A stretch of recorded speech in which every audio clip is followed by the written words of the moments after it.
menakutkan, sangat membuat dia marah, nggak adil begitu ya, dan sangat membuat dia terpuruk. You will become more peaceful with yourself.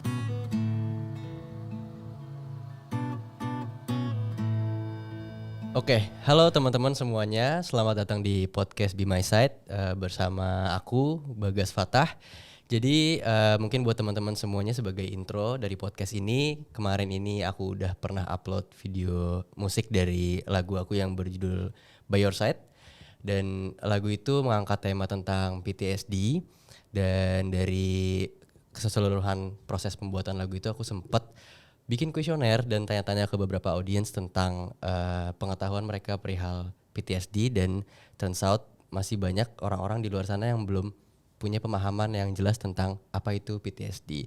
Lalu maka hadirlah podcast ini Be My Side dengan bertujuan untuk memberikan edukasi buat teman-teman semua di luar sana tentang apa itu PTSD dan seluk-beluknya. Nah, hari ini kita udah sama Ibu Dina Haryana yang juga adalah seorang life coach ya, Ibu. Atau sebagai apa tadi Ibu? Life coach dan Ya, saya juga penggiat untuk perempuan, anak dan keluarga. Oke. Jadi cukup banyak pengetahuan tentang coaching, juga psikologi yang harus saya pelajari terus menerus. Oke. Sebelumnya Bu Dina, gimana kabarnya Ibu Dina, sehat? Baik, alhamdulillah. Sehat ya Aku Bu. senang banget ini kalian bikin sebuah program yang bagus banget untuk masyarakat, khususnya anak-anak muda. Ya, khusus untuk anak-anak muda. Nah, Bu Dina, mungkin orang-orang di luar sana masih banyak yang belum paham nih tentang apa sih itu life coach. Apakah itu sama dengan psikolog atau psikiater atau seperti apa? Mungkin Bu Dina bisa kasih intro sedikit tentang apa itu life coach dan hal-hal yang Ibu Dina kerjakan. That's really good question. Mungkin sebelumnya aku sampaikan dulu backgroundku ya. Yes. Jadi backgroundku tuh S1 dulu di IKIP Jakarta, jadi something to do dengan education. Ya. Kemudian S2 aku juga related dengan education. Nah, di dalam ilmu mendidik itu kita bicara kayak 80% mengenai psikologi. Gitu. Jadi ketika kita berada di masyarakat itu ngurusi katakanlah bagaimana anak itu harus bertumbuh kembang dengan baik ya. Itu mau nggak mau psikologi kita pelajari. Nah, tapi aku bukan psikolog. Okay. Nah, karena harus berhadapan dengan anak, dengan orang tua, dengan guru, maka aku harus dapatkan ilmu terus ya untuk bisa membantu aku untuk bisa ikut serta mengatasi permasalahan yang terkait dengan gangguan emosi misalnya ya. Sejauh yang seseorang bisa lakukan di luar konteks aku bukan psikolog tadi. Ya. Nah, jadi aku belajar mengenai life coach ini. Nah, life coach ini intinya adalah mencoba membantu juga nih, ya yang terkait dengan apa yang mengganggu emosi seseorang, yang mengganggu juga keefektifan seseorang bekerja atau belajar. Ya. Dan ketika itu terjadi, maka fokusnya adalah apa sih yang terjadi dengan orang ini? Apakah dia punya sebuah goal ya atau tujuan-tujuan hidup yang tepat apa enggak gitu. Jangan-jangan tujuannya aja enggak bisa dia gambarkan. Jadi kehidupan dia tuh pokoknya ikuti aja, hari ini mau ngapain ya udah dia ikuti tanpa sebuah konsep tujuan gitu. Nah, seorang life coach bisa mengecek itu. Jelas nggak? Nah, kemudian menuju kepada tercapainya tujuan itu, apakah dia sudah cukup efektif di dalam melakukan kehidupan dia? Nah, itu kita pantau, kita dampingi, dan kita berikan, kita sama-sama berbicara ya dan mendengarkan betul-betul sehingga tahu di mana yang kira-kira perlu dia perbaiki. Nah, tapi ini juga karena life coach ini kan sifatnya membangunkan, ya membangunkan kesadaran, sehingga dia sendiri, ya orang tersebut ya sebenarnya harus mendapatkan semuanya tadi. Nah, kita mengarahkan aja supaya orang tersebut bisa mendapatkan kunci-kunci yang belum dia dapatkan sebelumnya. Itu kurang lebih. Jadi kita punya kontribusi lah ya untuk membantu kepada keefektifan seseorang di dalam berperilaku dan menghadapi permasalahan-permasalahan emosinya itu kira-kira. Oke, berarti banyak dong Ibu dari apa namanya mungkin teman-teman di luar sana yang udah pernah berkonsultasi juga, mungkin disebutnya konsultasi ya atau ya konsultasi sama Ibu yang mungkin di umur-umur quarter life crisis lagi baru lulus dan dia kebingungan gitu kan cari goalsnya tadi kunci-kunci dari yang belum dia dapatkan gitu ya. Nah, balik lagi ke topik kita yang sebelumnya tadi Ibu. Dari based on lagu dan musik video yang kemarin kita garap, itu kita ngebahas soal topik PTSD khususnya untuk anak muda dan impact-impactnya ke anak muda. Mungkin Ibu Dina bisa menjelaskan buat teman-teman di luar sana pemahaman Bu Dina mengenai PTSD dan penyebab-penyebabnya mungkin Ibu bisa sampaikan. Ini terima kasih ya teman-teman membuat sebuah topik yang menurut aku penting dan keren ya.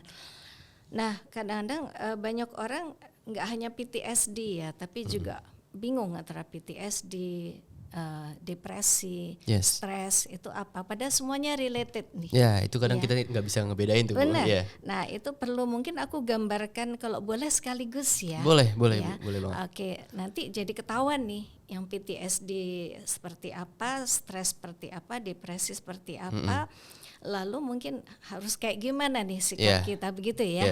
Oke, baik. Jadi kalau PTSD itu kan post traumatic stress disorder. Nah di sini ada kata kunci stres sebetulnya. Benar. Ya. Jadi stres yang ada penyimpangan atau ada stres yang tidak mampu dia atasi dengan baik. Ya, oke. Mungkin karena ada kata stres, mungkin aku awali dulu dengan stres dulu ya. Boleh, Bu. Nah, stres ini kita alami semua sebenarnya. Nggak setiap saat. Kalau setiap saat pusing juga. Ada sesuatu yang nggak beres di kita ya. Nah, ada kalanya kita tuh mengalami ketegangan ya, ketegangan yang lebih dari biasanya. Contoh, Bagas diputusin sama pacar tiba-tiba. Rasanya gimana? Ada tegang kan? Kok bisa ya kayak gini ya? Nah, otak kita mungkin belum mampu mengatasi itu. Kok ujuk-ujuk begini ya. Nah ketegangan ini pasti mungkin mendorong Bagas mencari jalan keluar. Betul. Apa dengan ngobrol dengan dia jadinya nggak jadi patah hati gitu. Nah jadi biasanya stres itu ketegangan yang mendorong kita mencari solusinya. Oke. Ya, bahkan kamu ketika nyetir aja udah 80 km per jam atau 90 naik ke 100 pasti dong ada ketegangan. Ya, dan ketegangan itu adalah indikator di otak kita supaya kita berhati-hati. Jadi ketegangan tadi sebenarnya bagus gitu untuk melakukan sesuatu. Jadi oh my god, aku udah mulai mungkin berlebihan nih. Reminder. Iya, jadi aku mesti kontrol diri. Ya, nah kemudian Bagas mungkin berpikir, aduh ini gimana ya, besok lusa seminggu lagi mau ujian nih. Kalau Bagas nggak punya stres maka kamu nggak belajar kan? Iya kan? Wah udah datang nih, terus gimana nih? Aku nggak siap nih dengan subjek ini. Nah itu mendorong kita untuk melakukan sesuatu. Jadi stres itu menurut aku penting dalam kehidupan ya, walaupun kalau kita melakukan katakanlah stress management yang bagus ya, artinya jangan sampai stres baru kita melakukan sesuatu gitu. Tapi mengatur waktu kita sedemikian rupa sehingga nggak perlu ada stres, gitu kan? Atau misalnya dengan pacar kita gitu, jangan sampai terjadi lepas gitu ya hubungan kita. Maka aku perlu sering-sering bicara sama dia. Sering-sering aku ngecek is everything okay, you know. So jadi tabungan-tabungan hubungan tadi ya itu bisa membantu banget untuk bisa mendekatkan kita, jadi nggak perlu ada stres. Nah, berarti stres itu berkolerasi dengan rasa takut ya? Betul. Rasa untuk melakukan tegang ya, tegang bisa jadi takut ya, bisa jadi khawatir. Nah, khawatir itu anxious ya.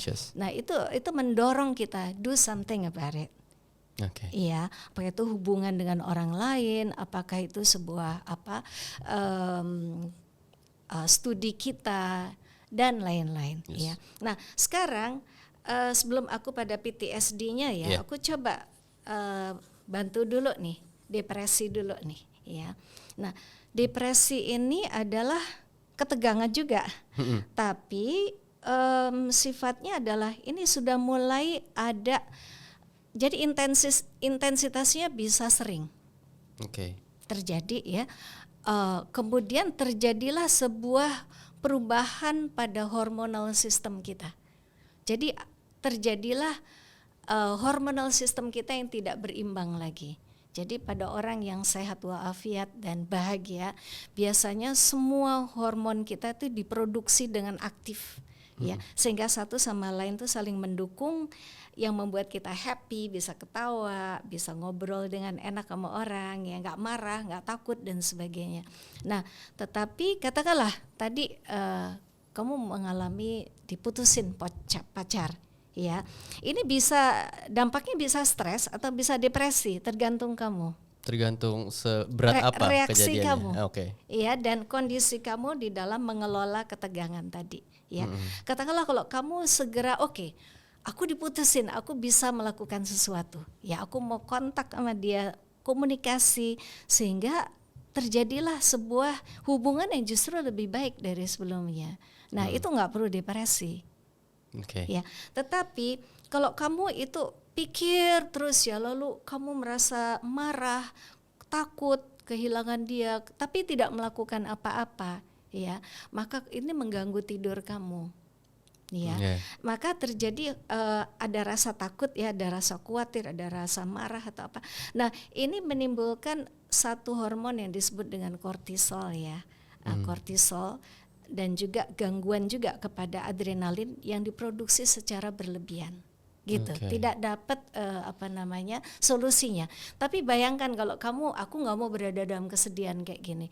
Aku mau keluar, aku mau olahraga, ya. Aku mau main sama teman-teman, aku mau ngopi, aku mau curhat. Nah, ini semua ada outlet, ada jalan keluar yang oke. Ya, sehingga kamu merasa happy lagi, kamu merasa terdukung, kamu merasa hangat lagi, ada harapan, dan kamu merasa kayak aku bisa ngobrol kali sama dia, jadi nggak takut ngadepin dia, nggak takut kamu kehilangan dia, gitu ya.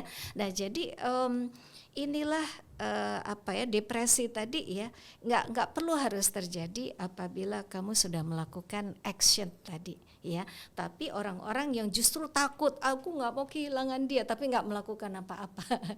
Aku takut nanti kalau ngomong sama dia malah dia lebih marah sama aku, biarin aja deh, gitu. Nah, itu nggak ada jalan keluarnya gitu ya. Nggak ada jalan, udah kita terjebak. Nah, ini yang membuat kita kayak, karena ketakutan kita sendiri, kita makin kacau, ya, di sini, dan kita makin terjebak di dalam tadi hormonal imbalance dan unhappiness tadi. You become very sad, ya, dan sedih, khawatir, takut, aduh besok gimana, pesimis dan sebagainya. Nah, itu nggak mau tuh terjadi. Nah, sekarang aku mau masuk kepada post traumatic stress disorder tadi, ya. Nah, ini sebetulnya adalah karena situasi yang cukup ekstrim sebenarnya, Bagas. Ya. Jadi ekstrimnya gimana? Misalnya seseorang diperkosa, ya, itu kan di luar kemauan dia, ya. Itu sesuatu yang sangat what was the word? Sangat menakutkan, sangat membuat dia marah, nggak adil begitu, ya, dan sangat membuat dia terpuruk, ya, dan kemungkinan ini akan berulang-ulang terus di dalam diri dia, ya. Peristiwanya tadi sangat cepat, barangkali sangat sesaat, nalar kita belum mampu untuk aku mesti gimana, gitu, ya. Nah, ini yang membuat seseorang tadi kayak kalaupun dia itu lama-lama seolah-olah udah baik-baik aja, belum tentu peristiwa yang tadi terjadi dia lupakan. Betul. Jadi itu masuknya di alam bawah sadar, ya. Nah, ini bisa juga, ini tadi contoh, ya, satu contoh. Contoh lain misalnya gempa bumi, bencana alam, ya. Bencana alam, ya, terjadi di depan kita, apa banjir atau apa, atau tsunami dulu, waduh banyak sekali. Orang-orang yang mengalami PTSD itu, ya, itu stres itu luar biasa, tegang luar biasa, takut pokoknya itu berulang-ulang terus, ya. Jadi apa yang terjadi adalah kemudian mungkin dia akan mengalami kehidupan seperti biasa, ya. Tapi rasa takut tadi, rasa sesuatu itu yang terjadi yang sangat membuat dia kayak I don't know what to do, oh my God, hidupku habis deh ini sekarang ya.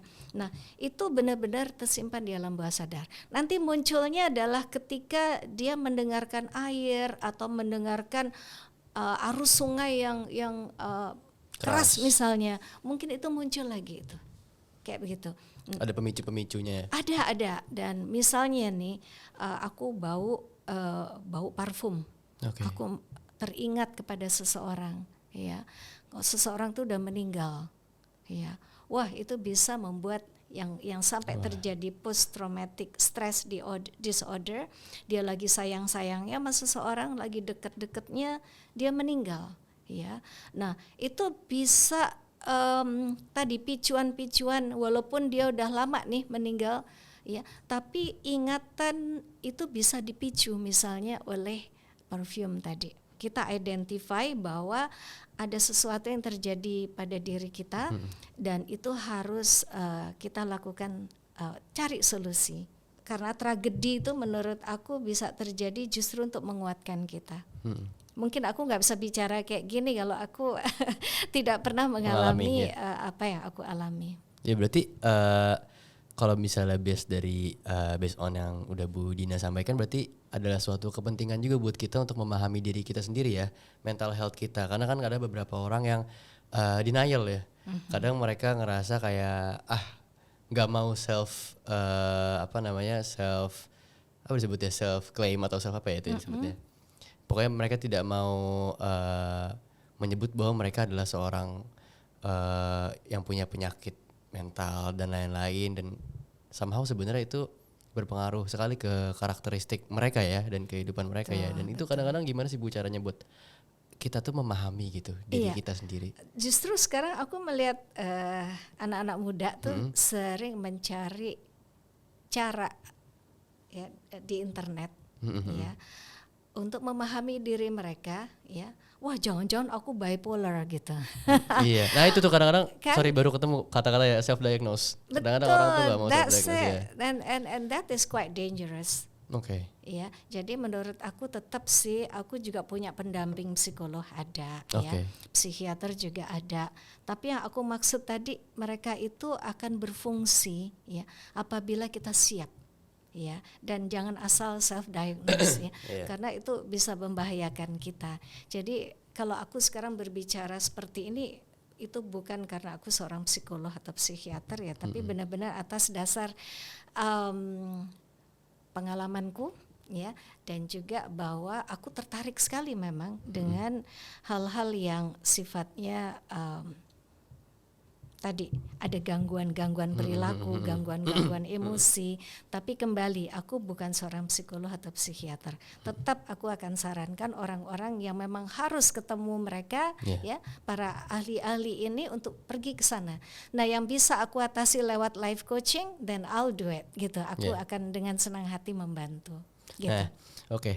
Nah, menarik nih soalnya ada beberapa orang mungkin yang terlalu takut untuk mencari tahu kali ya Bu. Ada beberapa orang yang takut untuk mengetahui bahwa dirinya itu tidak sedang baik-baik aja gitu. Mungkin buat teman-teman di luar sana gitu, mungkin Bu Dina bisa ngasih tahu mungkin ada gejala-gejala khususnya untuk pengidap PTSD ya. Mungkin ada gejala-gejala tertentu mereka yang punya penyakit mental tersebut ya. Apa aja sih Bu gejala-gejalanya biasanya yang paling general? Oke, jadi Bagas ini pertanyaan yang bagus ya. Artinya kalau orang terlalu berpikir mengenai aku ada apa ya, ya pasti nanti ada apa aja. Iya. Pasti ada aja gitu ya. Ada aja kalau aku kok menyarankan setiap orang itu untuk asik-asik aja dalam kehidupan ini. Dibawa enjoy aja ya. Nah maksudku gini, jangan-jangan kita semua ini kurang bermain. Atau kita kurang terkoneksi dengan orang lain, atau kita kurang mengeksplorasi dunia ini. Ya, jadi waktu kita itu harusnya bisa jalan kemana, lihat gunung gitu, ada apa sih di gunung sana, kenapa kok banyak orang yang datang ke sana ya, whatever it is ya. Jadi eksplorasi kehidupan ini benar-benar harus kita, termasuk kamu bisa masak nggak? Aku Ya, bisa dikit. betul, oke, good. Nah ini kan eksplorasi di dapur misalnya, Iya, bahwa iya. aduh itu namanya menu apa aja tuh, resep apa aja tuh bisa kita explore. Iya, iya. Contoh itu. Jadi menurut aku whatever happen to you, kalau kamu asik-asik aja ya, maka kamu akan baik-baik aja apapun yang kamu alami. Nah, jadi gini, ada satu kebutuhan dalam hidup kita yang kita sebut dengan kebutuhan untuk menjadi kreatif. Kebutuhan untuk menjadi kreatif, ya. Nah, aku mencoba kreatif tadi mesti disikapi dengan apa nih? Dipenuhinya dengan cara apa? Ya, aku selalu punya yang namanya PCE. Apa tuh BCE? Play, Connect, Explore. Oke. This is about your creativity. Oke. Ya, so once you become creative, kayak kamu kan bikin musik juga kan. Iya. Ketika kamu bikin musik ada proses apa tuh? Ada proses pembuatan nadanya, pembuatan liriknya, penggarapan Happy nggak musiknya. kamu asik-asik nggak? Yes. Nah, kamu akan melupakan banyak hal kalau kamu menjadi kreatif seperti itu. You see, so play with words, play dengan main di dapur, ya, main dengan taman, ya, main dengan teman-teman, ya, olahraga dan sebagainya, ya. Kemudian connect ini mengenai pergaulan kita di rumah kayak gimana, dengan teman-teman kita gimana, dengan dosen-dosen kita, dengan siapapun itu di luar sana. Kita terhubung nggak sih, atau orang-orang itu nggak punya arti buat kita? Nah, so ketika itu terjadi, kamu tuh bahkan bisa memaafkan orang-orang yang pernah menyakiti kamu, karena kamu you become joyful in life, ya. Nah, jadi banyak pelukis ya, Avandi itu lukisannya luar biasa, wah, ekspresif ya. Aku banyak ngelihat, jangan-jangan orang lagi marah nih ya. Tapi mungkin memang dia cukup punya banyak masalah gitu, tapi barangkali itu menjadi oke aja masalah itu karena ada ekspresi, ya. Dan explore tadi beneran explore, cobalah kita terlibat dengan kehidupan ini dan selalu mencari hal-hal yang baru. Main gitar kayak itu kan eksplorasi juga kan. Kita punya bakat apa itu juga perlu kita explore. Nah, jadi sisi kreatifnya ini justru ayo kita kuatkan dalam kehidupan Kembangkan kita. ya, kita Betul. cari ya. Itu nanti kamu kalau ngadepin, atau kita semua ya, dalam menghadapi apapun di depan kita. Karena hidup kita nggak manis terus sih. Betul. Pasti suatu saat kita kecewa sama seseorang, kita kecewa dengan sebuah realita kehidupan. Nah, dengan kita ada di sana untuk mendukung dia, maka itu sebetulnya udah sebuah bantuan sih untuk seseorang itu. Nah, mungkin tidak perlu kita terlalu dalam untuk menganalisa dia sedang apa, atau dia masuknya PTSD atau apa Kita ya. sudah bisa lihat sendiri gitu ya. Aku rasa langsung aja ketika kita merasakan bahwa dia nggak seperti biasanya, do something about it, ya. Bikinin minum, ya, kemudian ajak dia apa aja, apakah olahraga bareng, atau actually kita tahu minat dia apa sih, gitu. Dan ketika dia tahu bahwa ada seseorang yang care, itu sudah menolong dia untuk lebih tenang, gitu. Oke. Nah, Bu Dina sebagai seorang life coach ya, dan juga penggiat tadi ibu, anak, dan keluarga, yang pasti Bu Dina juga pasti pernah berhadapan dengan beberapa teman-teman di luar sana yang mengidap PTSD juga ya, Bu Dina ya, mungkin ya. Bu Dina sendiri tahu nggak tentang apa ya, mungkin nggak bisa dibilang sebagai perkembangan, kesannya terlalu hal yang positif gitu ya. Cuman tentang kasus PTSD di Indonesia sendiri, Bu Dina ada pemahaman soal itu ya? Iya, aku tuh khawatir ya dengan beberapa hal yang aku lihat lewat TV ya, atau media sosial.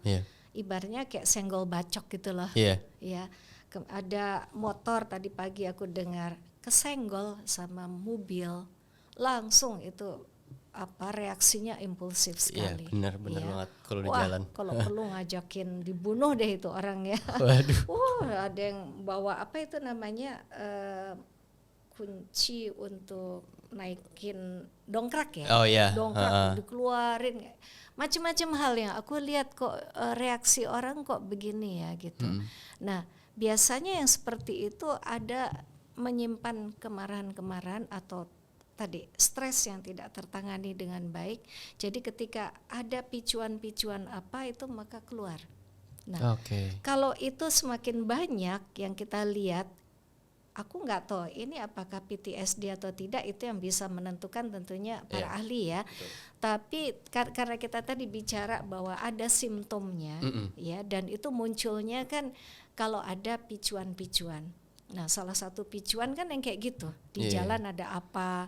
Jadi sekarang aku kalau nyetir juga gak khawatir juga sih, mendingan udahlah kalau orang mau apa, walaupun aku benar gitu ya udah biarin dia duluan atau gimana. Karena emang di jalan di Indonesia sih tuh Ngeri sekali. iya, bener. Itu jadi stres juga kita jadinya. Iya, ya udah kita tenang, jangan sampai stres. Jangan sampai stres. Udah biarin deh, Harus biarin. dibawa happy aja ya.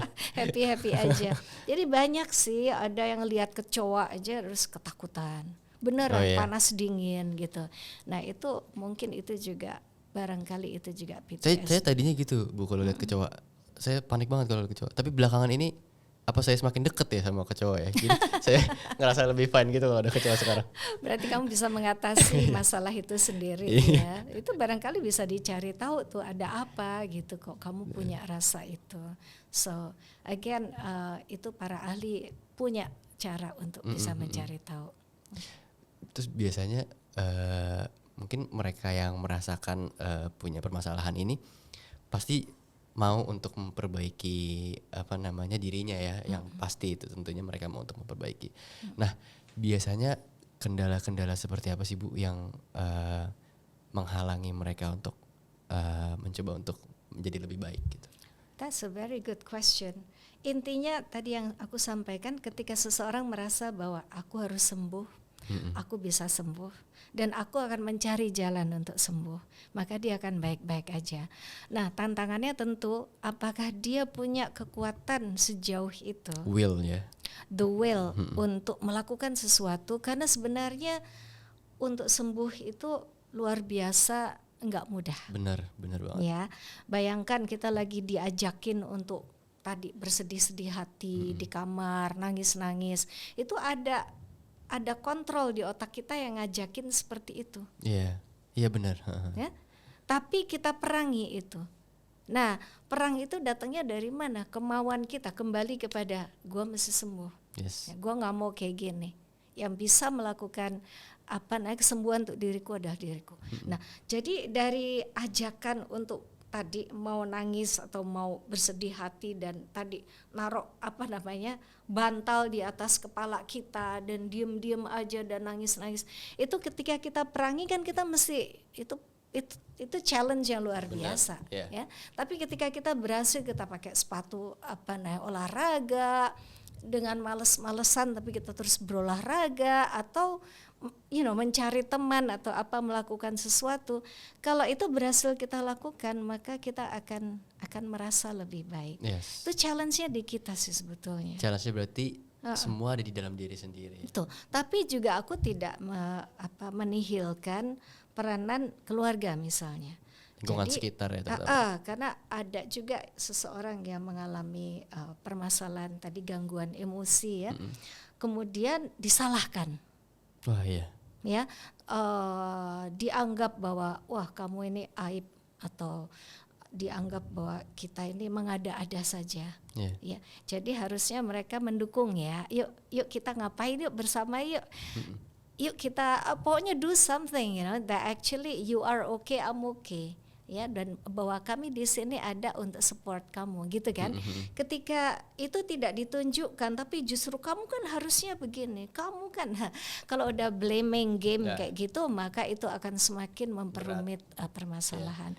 Jadi lagi-lagi lingkungan mempengaruhi tapi diri sendiri juga mempengaruhi sekali. Nah, ini menarik banget nih Bu sebenarnya, karena ketika kita ngebahas soal permasalahan mental khususnya untuk anak muda ya, mungkin aku pribadi sering mendengar case-case di mana mereka bermasalah dengan keluarganya sendiri gitu. Satu sisi mungkin pemahaman aku adalah ya karena mungkin ketika kita sudah beranjak dewasa, sudah menjadi remaja, kita sudah mulai bisa mempunyai pemikiran kita sendiri gitu kan. Kita sudah balik juga, sudah merasa lebih bisa, lebih mampu untuk menangani diri sendiri. Cuman seringkali keluarga justru somehow jadi penyebab utamanya dari keterpurukan mereka gitu. Nah, kalau dari Bu Dina sebagai life coach gitu ya, saran Bu Dina untuk mereka yang berada di posisi itu seperti apa? Kita harus melakukan apa? Karena kadang hal jadi lebih complicated dan jadi lebih serba salah karena kita tidak bisa pulang. Rasanya tuh pulang jadi hal yang berat gitu ya.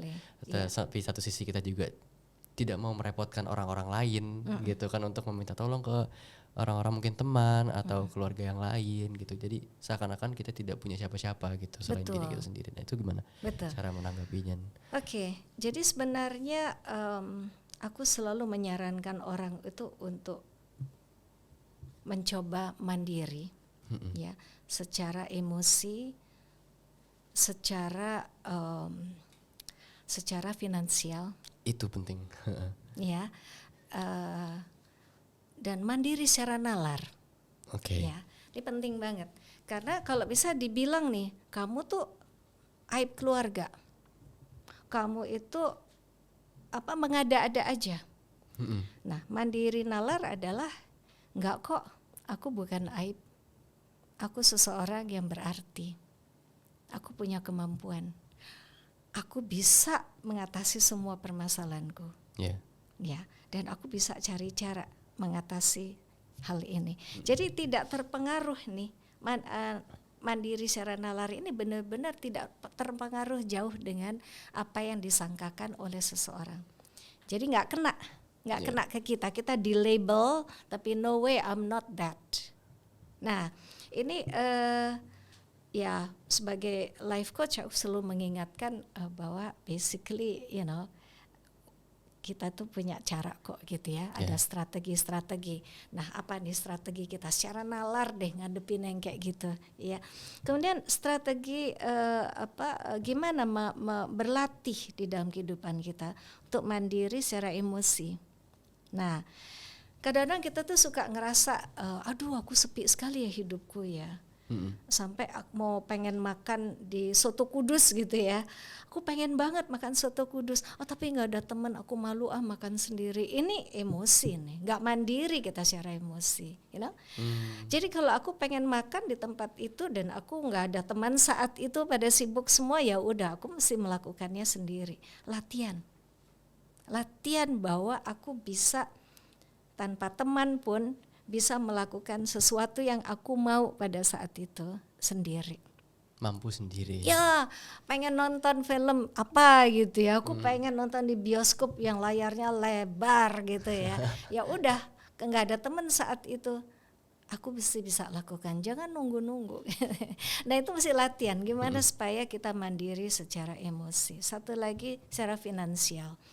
Gimana caranya? Kalaupun kita bisanya apa nih supaya bisa menghasilkan uang, ya maka aku tidak perlu harus berada di rumah itu terus-menerus yang toksik buat aku, gitu kan? Nah menurut aku basically bisa kita atasi yang tadi. Oke, wah ini pembahasan yang sangat relate nih Bu Dina, karena aku juga sering banget mendengar cerita-cerita dan orang-orang di sekitar aku yang mungkin itu adalah salah satu sumber utama juga kenapa aku bisa buat lagu By Your Side dan video klipnya dan tadi dengan topik yang bersangkutan gitu ya. Oke, kalau gitu mungkin kita udah masuk ke akhir perbincangan Bu Dina. Bu Dina ada pesan atau mungkin hal yang ingin disampaikan kepada teman-teman semuanya di luar sana tentang bagaimana cara mereka menghadapi permasalahan mental atau untuk aware dengan orang-orang di sekitar mereka dan lain-lain. Mungkin Bu Dina boleh memberikan pesan. Baik. So basically kita semua pernah kok mengalami situasi yang tidak nyaman, gangguan-gangguan yang bisa membuat kita jadi nggak fokus dengan kehidupan kita secara menyeluruh. Jadi kita terfokus saja kepada permasalahan itu, ya nggak keluar-keluar. Nah kalau udah terjebak di situ, kita mesti keluar ya dari jebakan tadi. Nah tadi aku menyampaikan resep PCE itu. Ya, play, connect, explore, ya. Nah, itu akan membangkitkan kita untuk menjadi lebih kreatif dalam kehidupan. Cari apa yang bisa. Aku bisa main apa nih sama teman-temanku? Main musik kayak Bagas ya, atau main sepak bola atau whatever, main gitar bareng teman-teman. Whatever it is, play. Ya. Kedua, connect. Ya, yuk kita selalu punya teman dekat, punya orang-orang kita bisa curhat ya. Dan terakhir explore ya. Selalulah bersama teman-teman atau keluarga kita explore dunia ini, explore bakat kita ya. Dan insya Allah dengan kita terus-menerus menjadi seseorang yang lebih asik ya, kreatif ya, maka insya Allah kita akan semakin oke dalam kehidupan, and you will become more peaceful with yourself ya, and in harmony with yourself, insya Allah. Terima kasih banyak Bu Dina, pesannya sangat menyentuh ya, dan semoga dapat diterapkan untuk teman-teman semua. Jangan lupa untuk play, terus apalagi Bu, connect dan explore ya. Jadi and be creative. Be creative, itu penting. Be creative, bikin lagu, benar, bikin lagu, gambar ya, gambar dan lain-lain boleh dilakukan.